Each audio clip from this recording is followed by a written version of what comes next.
Like Dan said, I'm Dan Cook with Alfred Benishing Company. I'm one of the consultants working on projects within the borough. I'm working on the East End Playground. What I'm here for tonight is we're going to conduct kind of a mini planning session. Typically planning sessions can go anywhere from 8 months to several years. We do many key interviews, a lot of different public meetings. For several years. So what we're going to do is we're going to take that process and we're going to try to cram it in about 15 minutes tonight.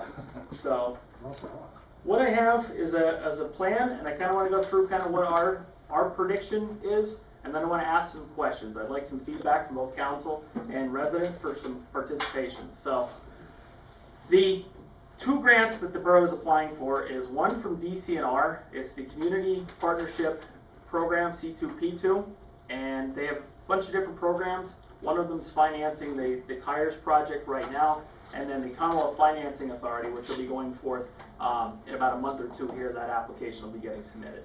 So just kind of want to solicit some input before we finalize the application. So what we're looking at on the East End Playground is there's an existing smaller tot lot to the north corner, and then there's a picnic pavilion, a small basketball court, an existing basketball court, old restrooms, a concession stand, some play equipment on the exterior, and then a larger 5 to 12 area, which has a play structure, some swings, and some slides. What we're looking at is trying to upgrade these facilities to kind of come into compliance with different regulations and more modernize them. So this phase, we're going to be submitting a $60,000 grant to DCNR, and of that, we're looking at rehabilitating the existing basketball court and putting in an access path from a ADA designated parking spot. For the larger grant, which is the Commonwealth Financing Authority, we are looking at a multi-phase project.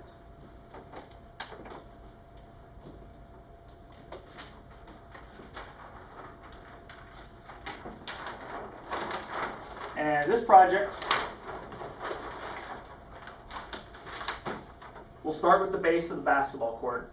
We will work on the 5 to 12 area playground by improving this area with mulch, drainage, stormwater improvements, and then sub-drainage under the mulch. What that does is allows the mulch to last longer and causes a little less maintenance.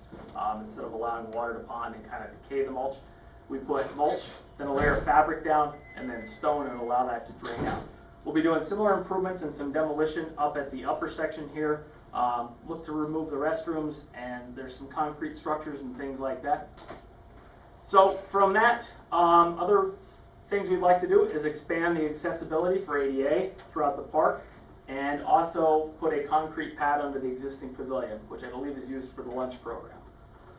So that's kind of it. Some trees, some greening, improvements like that. So kind of what I want is to ask some questions and get some feedback on my plans. That is, oh, you're going to hail up this. An abandoned, dilapidated garage is down there in the 500 block on Maple Street. Now, I have a project on for 15 years you don't even know about, cleaning that area up. But still and all, you get no satisfaction for you when you mention a building. It's on leased ground.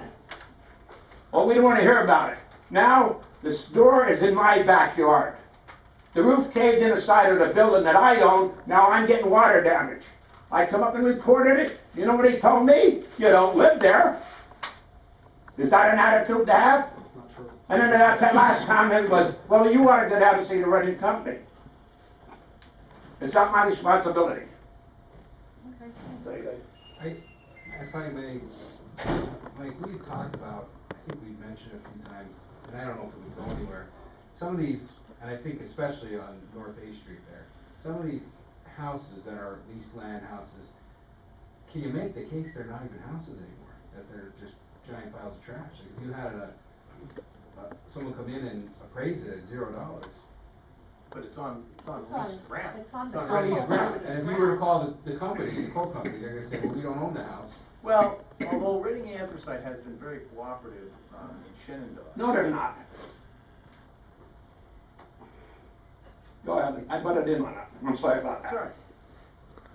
They have been. I know they have been. Personally, they've been cooperative in Shenandoah. So if we get a list of properties that are in the borough that are on leased ground and they're dilapidated to the extent that Mr. Zilker said, I can write a letter to Reading Anthracite and see if they'll be willing to come and take them down. Because if they're that bad, Reading Anthracite could probably do it in a half a day or less and get it out of there. Because they took down a lot of buildings, too. Well, the one that. Was that Reading Anthracite or was that, I was told Reading Anthracite, I could be wrong. I don't know, I'm not sure. Now, some of these properties have owners, Well, but I'm sure they're but not still in living. all, nobody wants to get involved. We have a yard up there next door to me, it looks like a dump. I'll give the guy's name, Brady. He's living over in Zions Grove like a king, and a dump in my city here. And the comment was, well, maybe I should sell it to Zilker. That was set up there at Mahanoy's son, the gambling place. Is that on leased ground or is that Yeah. his own property? Is that on Reading Anthracite? It's on Leased Reading ground? Anthracite. Then the next door to me, which is Sisak's. I told him 4 years ago I had a buyer for that place. Well, I'm gonna save it, I'm gonna. I'm tired of this shit, I'm gonna. Everybody's gonna, but nobody does nothing. Actions speak louder than words. I've been on Hoover Street since 19 down there cleaning up. It didn't cost the borough no money. And when Mrs. Lukash and Gutsy, it cost them pizza pies because I had the inmates from the Pottsville jail cleaning up. They took 6 buildings down up there and cleaned up and made a beautiful place out. That's where the They came from. Louis Pompey playground would have been if it was available. But they moved that to Pine Street. Pine Street, it went sold, then they scrapped everything. That was a loss of money. Borough Council, on behalf of the Monty City Fire Department, we had a meeting last night. In fact, it was a joint meeting with Borough Council, went very, very well, and Mr. Lynch. We would like the Borough Council to reconsider an ordinance that's in effect right now. I believe was enacted by council maybe 15, 20 years ago, that does not, prohibits the Monty City Fire Department from billing in Monty City residents for cost recovery of tools and equipment and fuel used at fire scenes within the borough.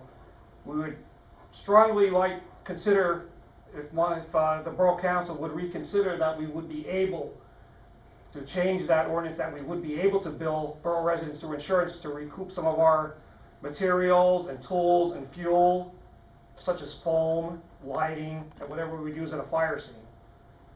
It's getting tougher and tougher to raise a dollar, and there's few and far of us now.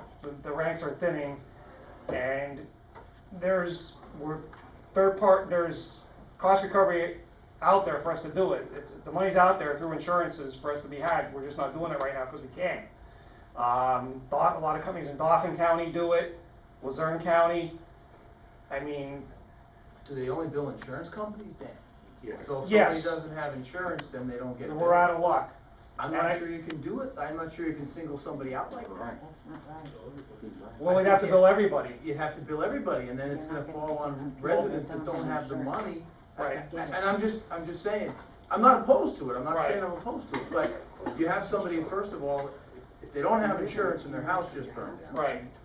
It's, you know what happens with Right. houses that burn down around town, they sit there and the borough has to foot the bill. Right. So how are they going to be paying for costs associated with fire, with the putting out of their fire? Well, we'll have to take each one on a case-by-case basis. I mean, we submit our claims, we have a third-party billing, Tony Blackwell works, so we have a company we're contracted through that we can bill. For example, we go up on Interstate 81, we can bill for equipment that we use up on the interstate. That's Sometime- car, that's more often than not, people have car insurance, so you're billing their car insurance.